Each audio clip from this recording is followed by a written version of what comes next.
വെള്ളമടിച്ച് car ഓടിക്കാറുണ്ടോ? മുതലാളി വേണമെങ്കിൽ എന്റെ ചെകിടത്ത് 4 പൊട്ടിച്ചോണം. പക്ഷെ ഞാൻ വെള്ളമടിച്ചത് മാത്രം പറയരുത്. അല്ല, 4 ഞാൻ പൊട്ടിക്കുന്നുണ്ട്. അതിനു മുമ്പ് സത്യം എന്താണെന്നൊന്ന് അറിയണമല്ലോ.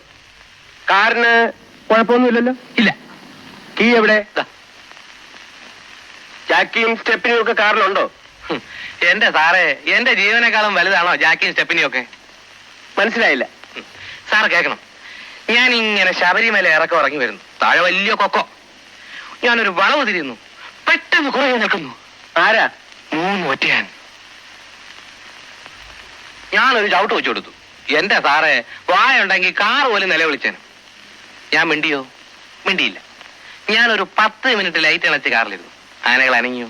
അനങ്ങിയില്ല. നിവർത്തിയില്ലാതെ ഞാൻ ജാക്കി എടുത്തെറിഞ്ഞു. പോയി. ആനയോ? അല്ല, ജാക്കി. രണ്ടാമത് ഞാൻ സ്റ്റെപ്പിനെ എടുത്ത് ഉരുട്ടി വിട്ടു. പോയി. സ്റ്റെപ്പിനി? കറക്റ്റ്. ഇപ്പൊ സാറിന് കാര്യങ്ങൾ മനസ്സിലായി വരുന്നുണ്ടല്ലോ. ആനകൾ അനങ്ങിയില്ല. പിന്നെ എന്റെ സാറെ, എനിക്ക് ഒരുമാതിരി ചൊറിഞ്ഞു പറഞ്ഞു വന്നു. ഞാൻ വീൽ കപ്പും ലാമ്പും ബമ്പർ എല്ലായിടത്തും ഗുണ വലിച്ചെറിഞ്ഞു. അവസാനം എന്റെ നല്ല കാലത്തിന് കാശിരുന്ന ബാഗ് കൈ കിട്ടി. 10,500 രൂപ ഉണ്ടായിരുന്നുള്ളൂ. അത് ഞാനെടുത്ത് ചേറി എറിഞ്ഞു കൊടുത്തു. അപ്പോ ബമ്പറും ടെയിൽ ലാമ്പും കാശും കൂടെ പോയി അല്ലേ? പോയെങ്കിലെന്ത് സാറേ, ആനകൾ പോയി കിട്ടിയില്ലേ? ഞാൻ എന്റെ ഉള്ള ഉയരം കൊണ്ട് മല ഇറങ്ങി പോകുന്നു. ഇപ്പോഴും എന്റെ കൈ വിറക്കുന്നുണ്ടല്ലേ സാർ? എന്നിട്ട് ഇപ്പൊ കാർ എവിടെ? കാറ് അങ്ങ് ശബരിമലയല്ലേ? ശബരിമലയിലെവിടെ? അങ്ങ് ഇറക്കത്തിൽ. അവിടെ എല്ലാം ഇറക്കമാണല്ലോ. അങ്ങോട്ട് പോകുമ്പോ കയറ്റല്ലേ സാർ? കാർ എവിടെ കിടക്കുന്ന ചോദിച്ചത്?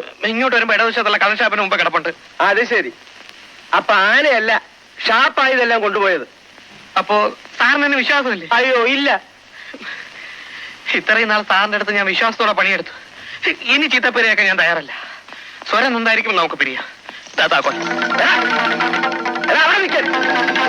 ഇല്ല, നമ്മളൊന്നും ശരിയാകത്തില്ല. ശരിയാകത്തില്ല. അവിടെ നിൽക്കാനോ? ഇല്ല, നമ്മൾ ശരിയാകത്തില്ല. ഈ ജമ്മ ശരിയാകത്തില്ല. ഇല്ലേ ഇല്ല.